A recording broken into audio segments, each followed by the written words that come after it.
Hello and welcome to episode 1 of the Alternative Car Show, brought to you from the Stoneleigh Kit Car Show, the biggest kit car show in the world. We'll be taking a look around this weekend and showing you some of the cars that are here. This year marks the 50th anniversary of the launch of the imp-based Ginetta G15, and the club are celebrating in style. This is also the 50th anniversary of the Cox GTM.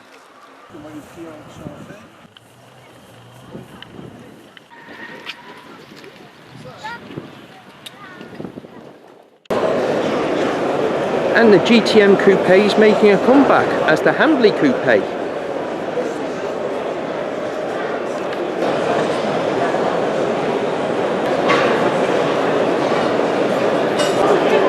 Lee Noble, the man behind the Noble M10 and M12, is back again in the kit car fold with the SSV Bug R, or Bugger as I prefer to call it.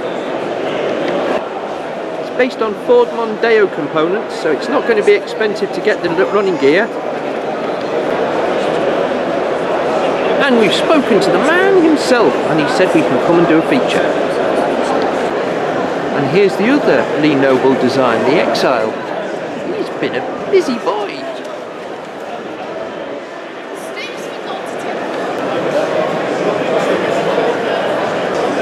This gorgeous Batho or Batho uses handcrafted aluminium bodywork. Gorgeous.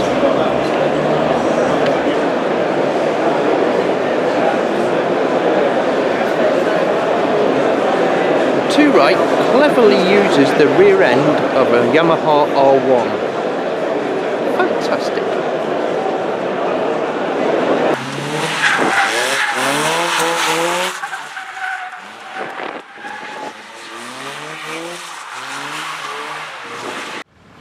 There are even classic kit cars. Behind me, although not strictly a kit car, are a couple of Gilbans. Beyond them, a Rochdale. I'm Keith Hamer. This is my Rochdale Olympic Phase 1, which I've owned for quite a few years now.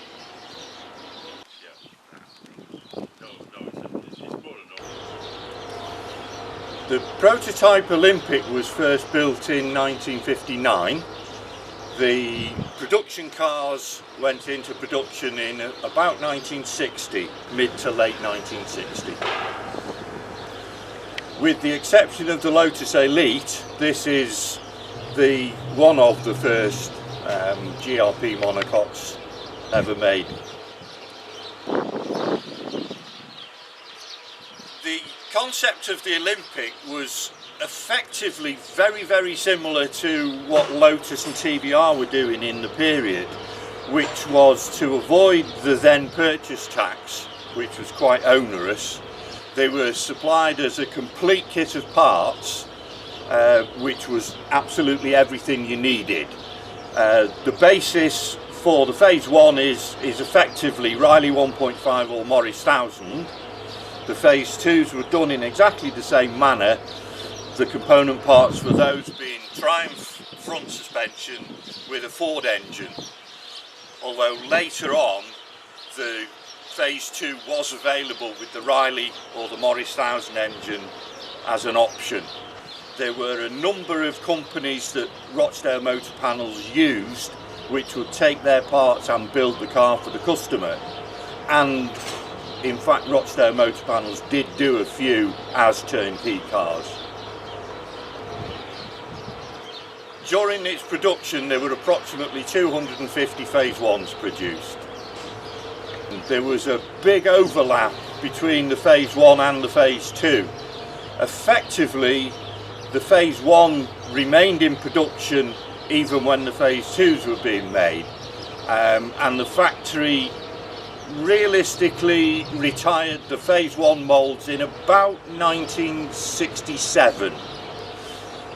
There were approximately 150 Phase 2s produced.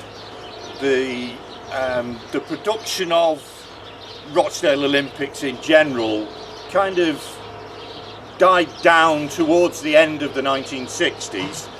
The final Phase 2 to be produced was around the end of 1972. This car was first built in 1961.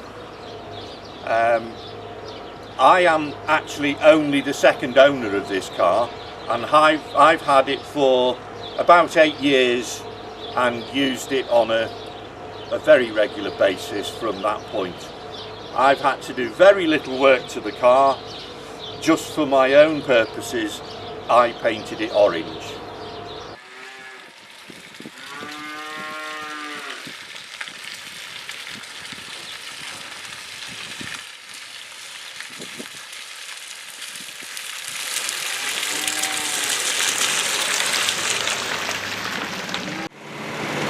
Well, the car weighs about 1300 weight, which I'm not sure what that is in modern parlance, but because of its light weight, it's able to keep up with basically anything that's on the road now.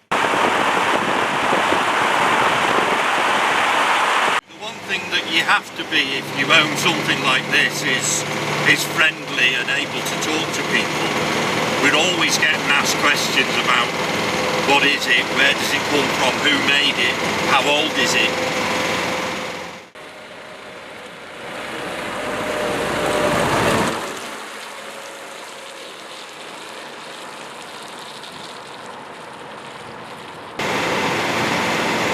I think that's the biggest thing that most people are surprised at, the fact that it's all but 60 years old. The beauty of GRP over steel is that we don't suffer from the rust problem. There aren't any real problems with it. The only problems would occur if the thing was involved in an accident, which can be repaired very simply by effectively reproducing what the original manufacturers did, which is replacing the damaged parts.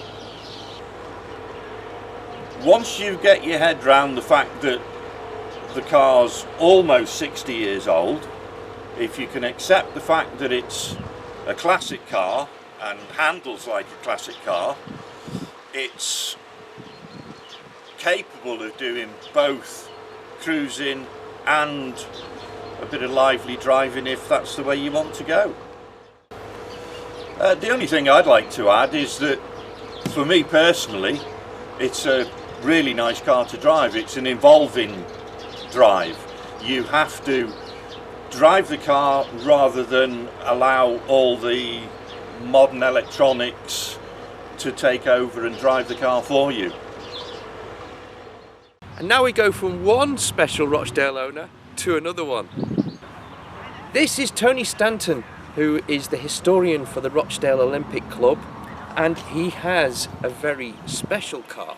If you could tell me a little bit about it. Well, the car was originally owned by John West in Brighton, and in 1995 Richard Parker, who designed the Olympic in 1959, purchased the car.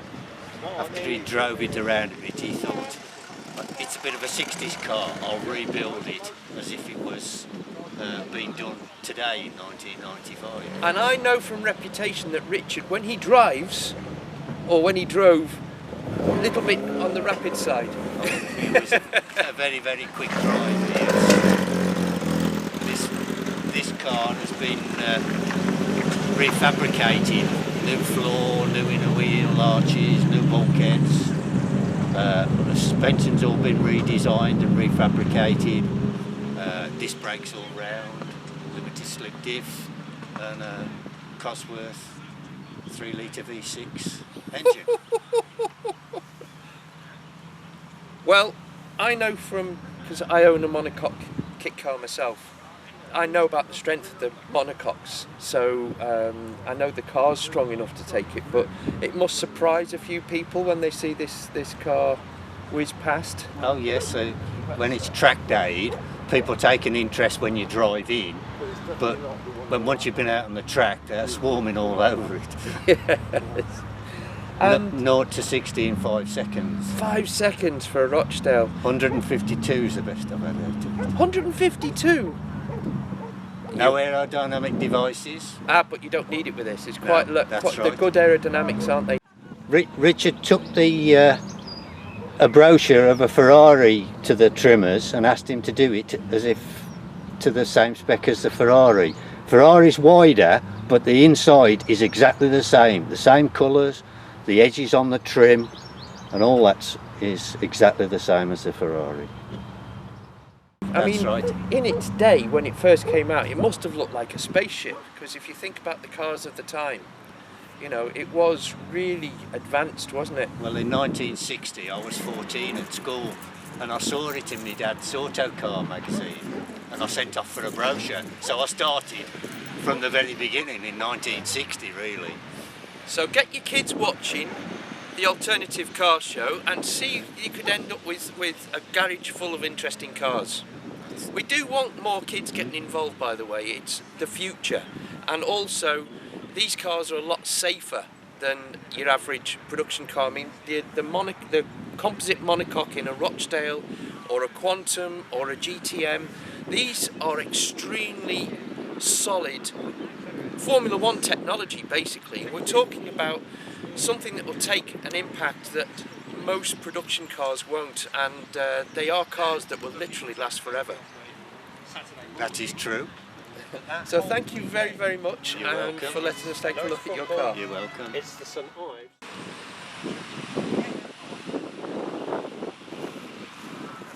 You don't know what it is, do you? What's this? I'm Dave Wilson, and this is an MX-5 Mark 1 with my body kit, what I decided to design and build. What had you done before you did this? A canoe. A canoe when I was about 10, 11.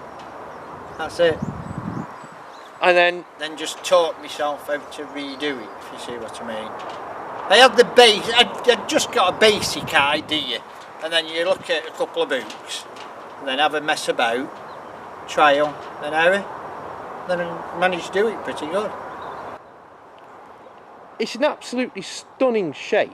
Is there anything that influenced the shape, or is No. there stuff in your head? No. How you feel when you come in the morning and just shape it, that's it. You do change it as you go along. That's why I have an angle grinder. So this is based on Mark 1. Yeah, the Mark 1. Yeah, with the pop-up headlamps. What are the plans with this? Are you thinking about going into production, or is... I've got the molds if I do, but it's time. I'm very busy. And I started to do the Mark 2 because there were more cars available in Mark 2s, because people like these for collecting now, the Mark 1s. So it's just how I go, just thinking at the moment. And the Mark 2 car we've seen you working on today, Yeah. basically, what are the differences that you found in developing the Mark 2 over the Mark 1? Everything. They've changed. Everything's different on the car. Door shape, door size, everything's different. Because I tried to put the kit on and just butcher it to get it to go on and then reshape it again. So it's like starting from scratch. The front's not bad. The front, very similar, but the back end's completely different. And are you thinking about going into production, or is it just at the moment a series of one-offs? Well, I'll do like the Mark 2. I've got the molds for this, like I say, so I could produce some. The Mark 2, I've not, like I say, I'm altering the Mark 1 kit to fit it, so I can always take the molds off that after, Yeah. depending how it looks. Because it is slightly different, yeah. Yeah. Quite a bit different. And have you got kit prices in mind? If people... Well, they'd be talking 3,000 for most. Yeah, around that ballpark. What's involved in fitting your body kit if you start off with an untouched Mark 1? What exactly do you have to take off to put on? All the bolt-off panels. The wings, bonnet, boot, just all that. And then everything should, not precise, but should drop on. If you see what I mean, it should drop on and then you just tinker before you stick it. So it's glued rather than bolted on. Yeah, yeah, sticker flex. So it's more solid in a way. Yeah, they are. All matte glass. Put a matting down and drop the door on. Fix it in position and let the glass hold it, fiberglass. Where you're moulding in places like there.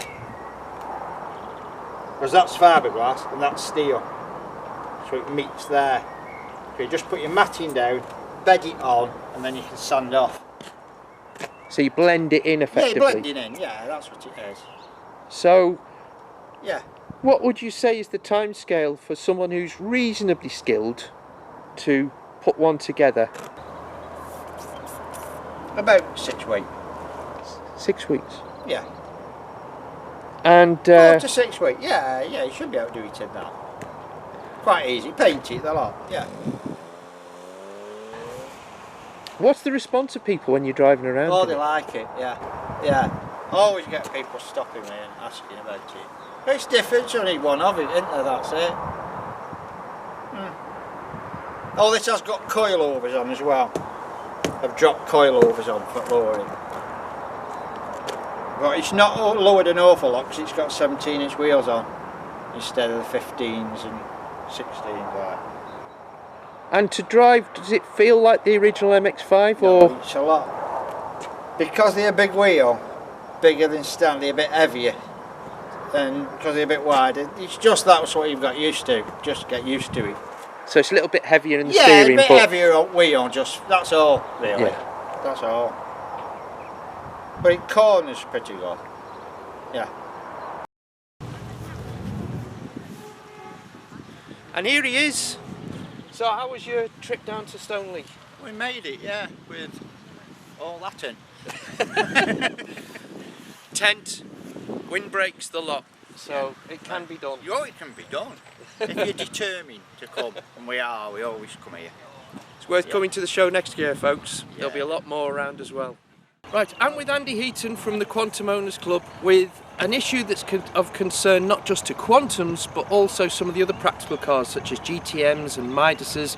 So Andy, what's this problem that's been rising with the insurance? The main problem that we are having with the insurance is that where people are valuing their cars, when the cars are then coming up for repair, if anybody's been unfortunate to have a collision, we're finding that because of the low value that the owners have then stipulated, the insurance companies then are looking at the broad spectrum of those prices and realising that they will more than not be actually written off, which is a real shame because of the actual 70 to 80% value to the repair side of things. And also I've noticed on YouTube you've seen Quantum saloons like the one I've got for £500, which are perfectly drivable, and people are stripping them for the donor car components to put back in Fiestas, whereas these are cars that would last 20 or 30 years. So what could we do to up the value of the cars, and how can people looking to buy and insure the cars help us realise that the actual value, because these are a sophisticated car. Very much so. There's two ways of looking at it. You can either go down the classic car route, and in their own rights, some of the cars included on the Quantum stand here, we've had this weekend. One of the cars on the stand is actually 30 years of age, and it is still running very well. All it requires is a respray. A lot of the cars are being written off because of the cost of repairs compared with the value of the car. So. What are we talking about in terms of the differentiation so far as the insurance companies are concerned? Well, as I say, what the insurance companies are working on, is looking at what the actual value of the vehicle is to them. They look at what are on their books, and where they're seeing that the owners, not in just the owners club like the Quantum Owners Club, but with other clubs as well that we have here at Stanley this weekend. They're finding that people have actually valued them so small, or people have been buying them so cheaply, that when they specified when they bought the car it's cost them X figure, that goes into their database as part of their factoring system that they use. Right, so basically what we need to do is to realistically value the cars to start with, to help readdress that situation. Indeed, indeed.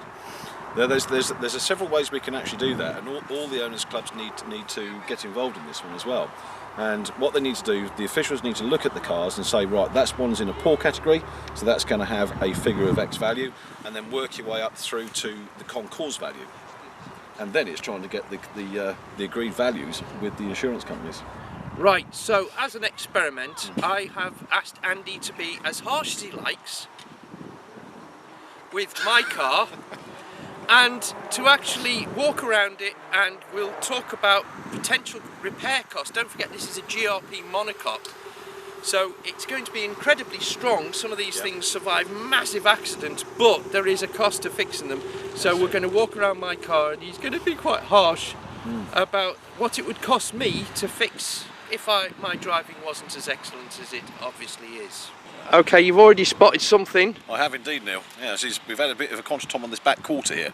Yes. So, and as we can see on this one, it is actually, just superficial gel coat damage. Yeah. So, but for a lot of people, they'd look at that and think, right, well, the whole side of the car's got to be completely ripped back and re-strengthened. But what you can actually do with this one, is you can actually drill out the star crazing. Yeah, we can stop it. We can look at the structure underneath, and then rebuild it and then respray it. So, and when you look at the side of the car, it's been repaired before, with various different layers of paint on this. So, this one's going to require a complete respray down that first panel and then blending across the top of the boot and up into the top of the A post and B post pillars, to get a reasonable match. But then, of course, once you do that, you then got the rest of the car that's looking a bit of a dog's dinner. So, at the end of the day, you want to get the car resprayed, Neil? Yeah, it is on the list actually down the line. Yeah. So if we then come on round a little bit further, looking at the doors, absolutely fine. Yeah. We look at the hoops, no problems at all there. The car is in structural, sound condition. As a quantum. We work on round the front, and we come down to the nose cone. Yeah. Again, this is just a gentle knock on the nose cone. But if you want to replace a nose cone on this car, you'd be looking at around about £1,000 to do this job and then respray it to a good standard. What did you pay for the car now? We paid $1,200. $1,200. So if you take the 70 to 80% value of that, I'm afraid your car's written off because it's just not economically viable to replace it. Sorry, mate. Now, as you know, I've paid $1,200 for this car. Yeah. Let's set a realistic, proper figure in this condition. So what level would we call this? Average? This would actually be probably below average. Yep. Because we've got the damage to the bodywork that's got to be repaired. Yeah. Yeah. It's not in poor condition by a long way. Yeah. So, and when you look at the interior, it's pretty sound. Yeah. So, really, the benchmark figure for one of these should be a minimum of £1,500. And a very poor one that is, got the whole lot gel coat faded, a lot more damage than this one. You'd be looking at £500. Right. So what should we be? Is that the value we should be setting at it? Not really. No, I think they should be set at a higher rate because, being as it's a complete GRP monocoque, the fiberglass will last indefinitely as long as it's been looked after well and then treated well. And it's like any of these cars. The age of these cars now, are getting up to 30 years of age. They need to be, resprayed, repaired. Yeah. So the owners can then enjoy them for the rest of their driving careers. Well, as you know, down the line this car is going to be a car for life. So the gel coat, I've actually spoken to the new manufacturer this morning. Yep. So we've had a quote for having the gel coat that you've mentioned repaired. Yep. So obviously further down the line it would be a respray. Yep. So obviously I'm aiming to do exactly what we're looking for people to do. What would you say an A-grade Quantum Saloon should be worth? Given the it's a GRP monocoque and all the work that the engineering that goes into it. One that is in actually top-notch condition should be fetching around £7,000. And this is a problem that's hitting lots of different manufacturers as well. It's not just Quantums. Yeah. It's all the manufacturers. So we need to be more realistic when we value our own cars, basically. We do, yeah. And this is why I say the clubs need to get together.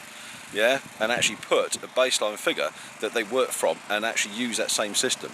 And then we go back to the insurance companies and say, right, this is where the clubs want to go and take their cars, because the less people you've got in the owners' clubs, the less people attend these lovely shows, The less people that attend these shows, you see a decline in the industry. And once that goes, then the insurance companies will also lose out monetary-wise as well. Yeah. So from everybody's point of view, we want to see more people buying the cars, treasuring the cars. Indeed. And at the end of the day, a GRP, I think this was the last 4-seater GRP monocoque that's been produced to date. Yeah, that I know of, yes. Yeah. Yes. So therefore, you're talking about a genuine classic. Yes, in very much any so. other terms, it's Yes. a classic. Yeah. So let's start seeing more of these saved and at the shows, and I will be covering them as many as I can. Indeed, that'd be great, Neil. Thank you. Well, that's it for the first episode of the Alternative Cars Show. I hope you enjoyed it. Please click on like and subscribe to see more, and please do check out the Patreon page, because that's how we pay for this. It's www.patreon.com/nwin. Thanks very much.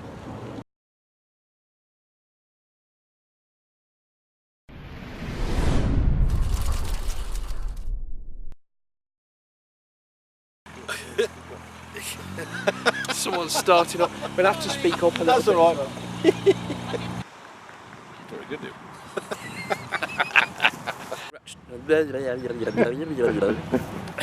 That's for the outtakes. That'll do, sod it. That may be all from episode 1 of the Alternative Car Show, but we still have Stoneleigh Extra, which is a programme especially for our $10 plus patrons. All you need to do is go to www.patreon.com/nwin and follow the instructions.